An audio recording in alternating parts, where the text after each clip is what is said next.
donc le 6-8 RTBF. Elle nous rejoint ce mardi matin, elle est en forme, elle brille, c'est Yasmine Lamis, elle est avocate. Elle va nous aider à y voir plus clair, notamment ce matin en matière d'étiquette. Bonjour Yasmine, bienvenue. Bonjour tout le monde, merci. On évoque ce matin les nouvelles obligations en matière d'étiquette. Oui, absolument. Donc, il n'y a pas longtemps, il y a une nouvelle réglementation qui a été mise en vigueur concernant l'étiquetage des aliments. Et alors, c'est vrai que le consommateur, à l'heure actuelle, aime plus en plus savoir qu'est-ce qu'il mange, qu'est-ce qu'il achète, qu'est-ce qu'il y a dans son assiette concernant notamment les allergènes. C'est la faute des pigeons aussi, ils nous disent tous les jours à la télé, lisez les étiquettes. Parlé aussi, voilà, lisez les étiquettes. Donc, il y a effectivement une nouvelle réglementation qui a été prise en 2014, il n'y a pas très longtemps, et qui impose des nouvelles règles. Donc, c'est des nouvelles règles d'étiquetage qui permettent d'avoir des étiquettes plus claires, plus lisibles et plus faciles finalement pour le consommateur. Alors, le but finalement, eh bien, c'est pour aider le consommateur à mieux choisir ses aliments, à mieux choisir ses ingrédients et à savoir pour lui comme pour ses enfants ce qu'il mange, ce qu'il y a dans les aliments. Alors, il y a différentes nouveautés qui ont été mises en place. Alors, la première, c'est les mentions. Donc, il y a des mentions obligatoires qui ont été introduites où on est de plus en plus strict. On impose toute une série d'obligations. Une sorte de transparence. Une sorte de transparence et aussi une sorte de clarté. C'est-à-dire, ça concerne toutes les denrées préemballées. Donc, par exemple, vous achetez des céréales. Alors, les céréales, elles sont emballées dans un sachet, elles sont mises dans un carton. Et bien, à un endroit bien précis, il y a toutes les indications sur cet aliment. Oui. Et on essaye que ce soit de plus en plus lisible, de plus en plus clair. Donc, les mentions qui existaient déjà, eh bien, c'était la langue. Il fallait que ce soit dans les différentes langues du pays.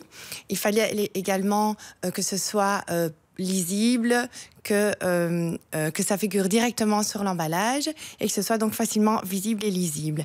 Alors, au niveau de la dénomination de la denrée, il y a différentes obligations qui sont maintenant imposées. Oui. Donc, par exemple, pour permettre d'identifier un produit, il faut qu'on puisse l'identifier correctement. Donc, par exemple, boisson énergisante ou boisson rafraîchissante aux extraits végétaux. Donc, il faut vraiment permettre d'identifier et de distinguer un produit à un autre. Être plus clair. Être plus clair. Moins jouer sur les mots, ils le font beaucoup. Voilà. Alors aussi, on doit indiquer la description du produit, du traitement que le produit a subi. Donc, par exemple, si un produit a été congelé et puis décongelé, c'est important de le dire parce que, comme vous savez, on ne peut pas décongeler deux fois.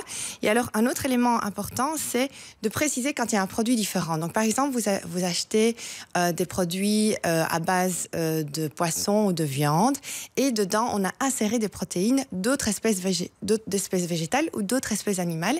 Et bien là, on est obligé de le préciser pour savoir effectivement qu'il y a d'autres sources qui sont dans le produit acheté. Donc, ou alors dans des produits à base de préparation de viande, quand on rajoute de l'eau, il faut aussi le préciser. Donc tout ça. Alors, il y a d'autres obligations comme la liste des ingrédients.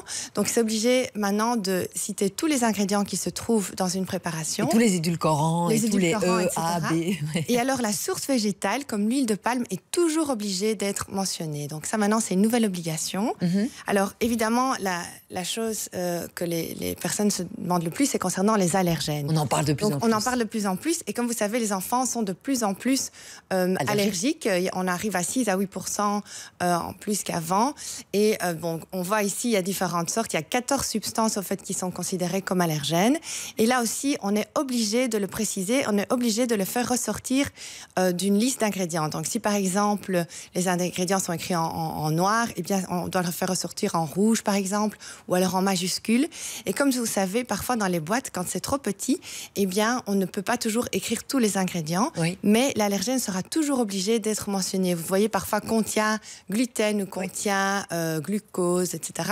Donc ça doit toujours être mentionné et ça doit toujours apparaître de façon claire. Et il y a des nouveautés aussi pour les aliments non préemballés. Voilà, alors ça c'est aussi une super nouveauté, c'est-à-dire, bon là on parlait des aliments préemballés au niveau des allergènes, mais maintenant quand vous allez manger au restaurant, vous avez aussi des obligations à respecter.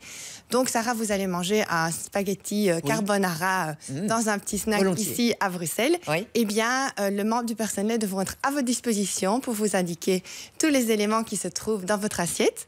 Et si c'est pas possible, s'ils sont fort occupés, ils devront vous dire voilà, il y a un registre qui se trouve au comptoir où vous avez toutes les infos nécessaires. On continue à parler de ces nouvelles obligations en matière d'allergènes et surtout en matière d'étiquette avec Yasmine Lamis. Et grâce à elle, on y voit plus clair. Merci Yasmine. À tout à l'heure.